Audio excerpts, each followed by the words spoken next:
Ishu ya kukamatwa kwa mwenyekiti wa Chama cha Demokrasia na Maendeleo ndugu Tundu Antipas Lissu ni kama inachukua jicho lingine, au tuseme inachukua ukurasa mwingine pale ambapo tunaarifiwa kwamba kukamatwa kwa Tundu Lissu kwa ingiza serikali mtegoni.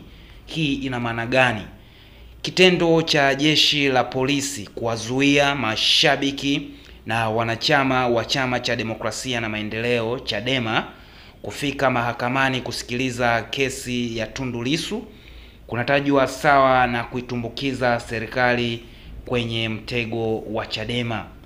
Lissu, mwenyekiti wa Chadema Taifa, anayeshikiliwa katika gereza la mahabusu la Keko, ameshtakiwa katika mahakama ya hakimu mkazi Kisutu kwa makosa ya uhaini na alitakiwa kufikishwa kortini Alhamisi iliyopita.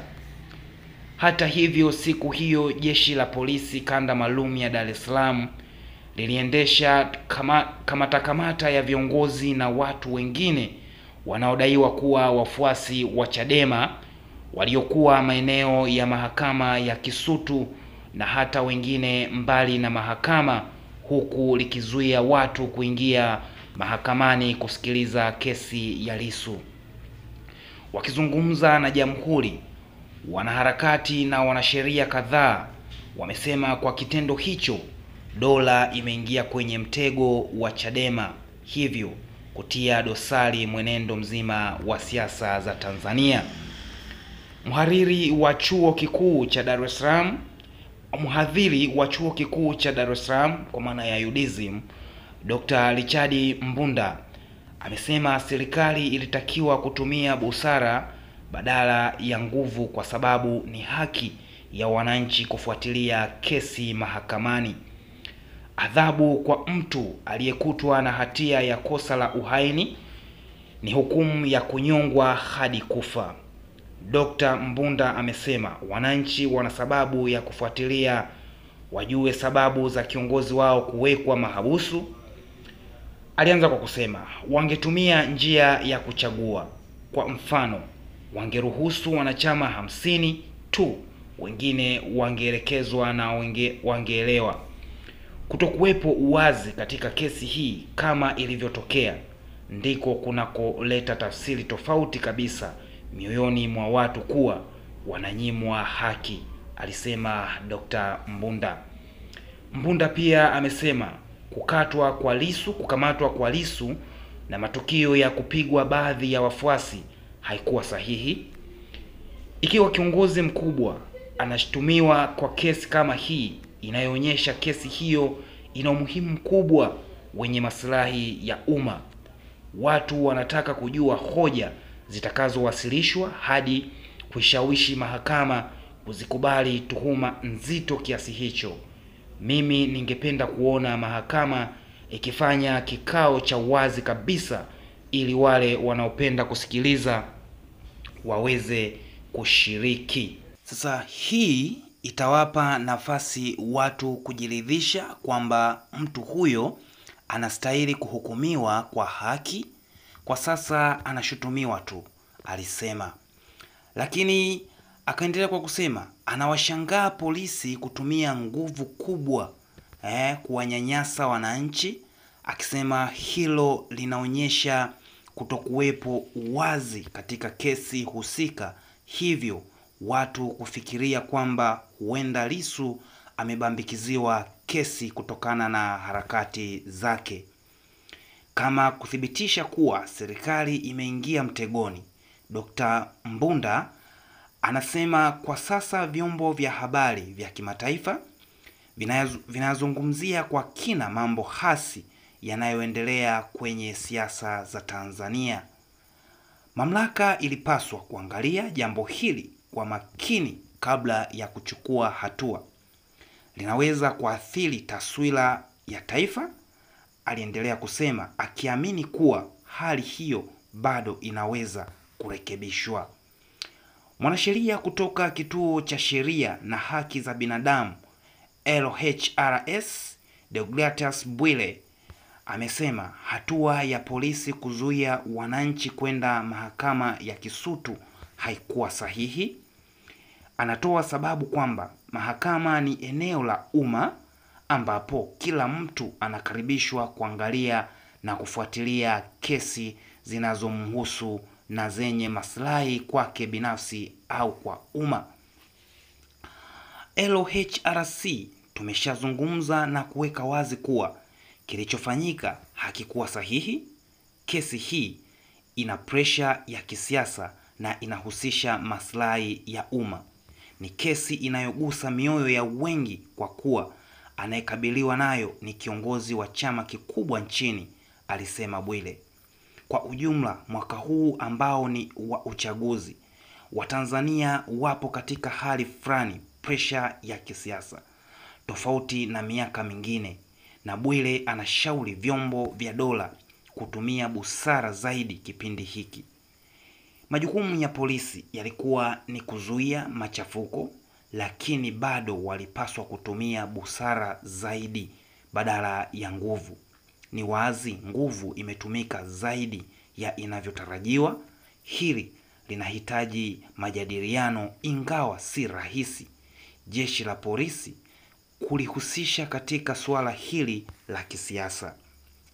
Na nafikiri bado kuna uwezekano wa kuanzisha mdahalo, kuwapa nafasi polisi kueleza na kuelezwa nini majukumu yao. Kama hali itaendelea hivi, itakuwa changamoto. Ni muhimu kuzingatia njia bora ya kushughulikia hali hii na kuikomesha kwa busara kuliko kutumia nguvu, Bwile aliendelea kusema.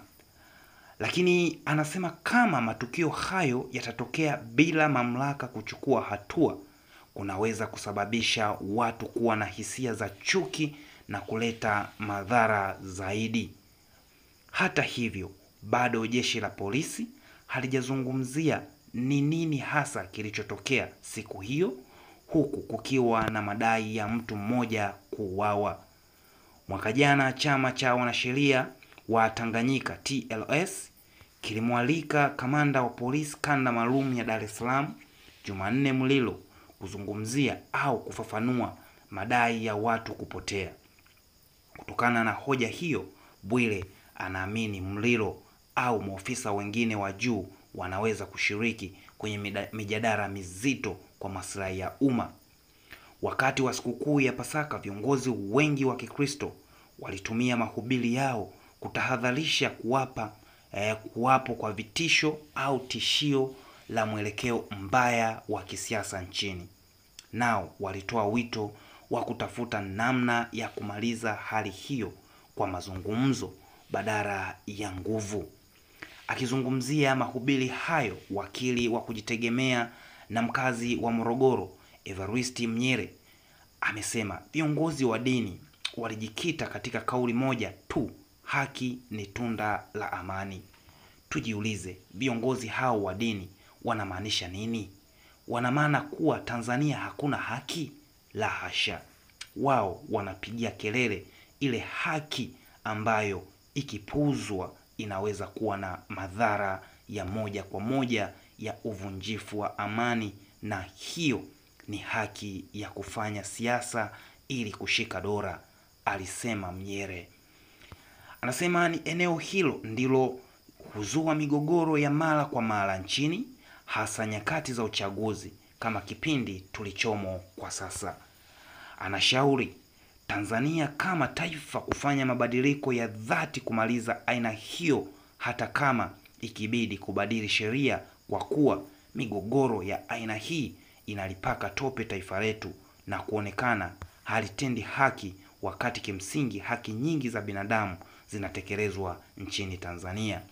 Kauli hizo za wadau, wanaharakati, lakini pia wanasheria zinaungwa mkono na Alois Komba, wakili kutoka Haki Kwanza Advocate ya jiji la Dar es Salaam, akisema kipimo cha 4Rs za Rais Dr. Samia Suluhu Hassan, ikiwemo uwazi, uvumilivu na utawala wa bora wa serikali yake, inayomshtaki Lissu ni pamoja na kuifanya kesi husika isikilizwe katika mahakama huru, ikiwemo kuruhusu wasikilizaji, hasa wafuasi wa Chadema.